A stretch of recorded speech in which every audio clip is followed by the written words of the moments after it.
আমার মেয়ে ছোট্ট মাত্র ২ বছর। এখনই মাশাআল্লাহ অনেক কিছু খাইবে বলে।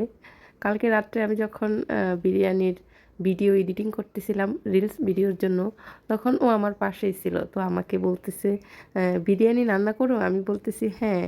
তো আমার ছেলেকে ডাক দিয়ে বলতেছে, "আনাস, আনাস দেখে যাও আম্মু বিরিয়ানি রান্না করতেছে।" ও কিন্তু এভাবে কথা বলে, এইজন্য আমি এভাবে ভয়েস দিতেছি।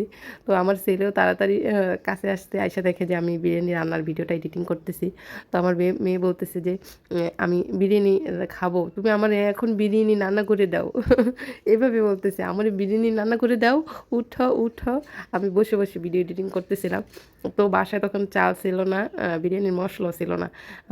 আমি তখন তাড়াতাড়ি ওর বাবারে ফোন দিলাম। ও বাহিরে ছিল। তো বললাম যে, "তোমার মেয়ে বিরিয়ানি খাইতে চাইতেছে।" তো ও আবার ভয়েস দিচ্ছে যে, "বাবা বিরিয়ানি খাবো, বিরিয়ানি রান্না করে দাও।" তোর বাবার সঙ্গে, সঙ্গে চাল নিয়ে আসছে। তারপর বিরিয়ানি মসলা নিয়ে আসছে। বাসায় মাংস ছিল।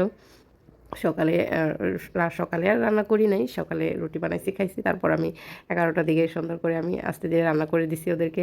আমার মেয়ে আর আমার ছেলে এত খুশি হইছে, মানে আমার কাছে খুব ভাল লাগছে যে আমার মেয়ে মানে মুখ ফুটে বলতে পারে যে, "আমি বিরিয়ানি রান্না করে দাও, খাবো।" ও যখনই চায়, আমার ছেলেও যখনই বলে যে, "আম্মু মাংস রান্না করে দাও, আমি মাংস খেতে চাই।" কিংবা মাছ খেতে চাই, "রান্না করে দাও, মাছ ভাজি করে দাও।" এগুলো বললে আমার কাছে খুব ভালো লাগে। আসলে প্রত্যেকটা বাবা-মার কাছে এরকম লাগে, তাই না? আমি এখন ভয়েস দিতেছি না? আপনারা হয়তো আমার কথা শুনে বুঝতে পারতেছেন। আমার হাসি, হাসি মুখ। আমার কথা বলার সময় হাসি আসতেছে। মানে আনন্দের হাসি। আজকে আমার মা পৃথিবীতে নাই, চলে গেছে অনেকদিন আগেই। হয়তোবা আমার মায়ের কাছেও ছোটবেলায় এরকমভাবেই চাইতাম যে, "মা ওটা রান্না করে দাও, সেটা রান্না করে দাও।" তো হয়তোবা ছোটবেলার কথাগুলো মনে নেই, কিন্তু বড় হয়ে যখন বলছি তখনকার কথাগুলো মনে আছে। অনেক কিছুই চাইতাম, মা খাওয়াই দিত। মায়ের হাতের খাওয়া খুব মিস করি। মা যখন ভাত খাওয়াই দিত, যেকোনো জিনিস খাওয়াই দিত, মুখ ভরে খাওয়াই দিত। আমার আপুও এরকম করে, মুখ ভরে খাওয়ায় দেয়, পেট ভরে যায়। তো যাই হোক, এখন মানে ওইটা ফিল করি যে আমার মেয়ে ছোট্ট, ও তো একটা সময় আল্লাহ বাঁচাইলে অনেক বড় হবে। তখন ও এটা ভাববে যে আমি ছোটবেলায় মায়ের কাছে কত কি বায়না করেছি। একটা সময় ও এরকম মিস করবে। আমিও খুব মিস করতেছি। তো যাই হোক, রান্না হয়ে গেছে আর দেখেন কি সুন্দর করে রান্না করছি, বুড়বুড়ে রান্না হয়েছে। আমার মেয়ে খুব পছন্দ করছে। আমি বারবার বলতেছি, "তুমি রান্না করে দিছি, খুশি হইছো?" কয়, "হ্যাঁ, খুশি হইছি।"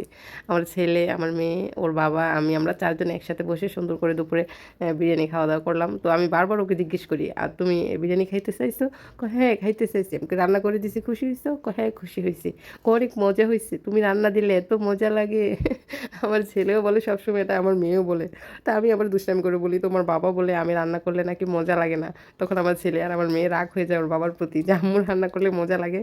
যাই হোক, আমার মেয়ের বয়স ২ বছর বয়স, আর আমার ছেলের বয়স ৪ বছর বয়স। মাশাআল্লাহ ওরা অনেক কিছু বোঝে। দোয়া করবেন ওদের জন্য। ওরা যেন সবসময় হ্যাপি থাকে, ভালো থাকে, সুস্থ থাকে। আমাদের জন্য সবাই দোয়া করবেন। যাই হোক, ভালো থাকবেন। আল্লাহ হাফেজ।